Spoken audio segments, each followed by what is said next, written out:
The Governor of Bayelsa State, Douye Diri, has presented a budget proposal of 689 billion naira for the 2025 fiscal year to the State House of Assembly.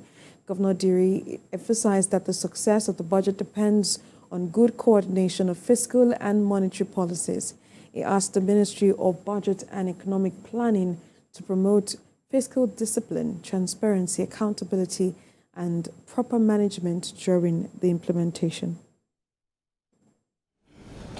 Following the gains and experiences of our first tenure in office, we are committed again to advancing the socio-economic and infrastructural development of our dear states. Consequently, we have instituted a new mantra for our second tenure, tagged Assured, A-S-S-U-R-E-D.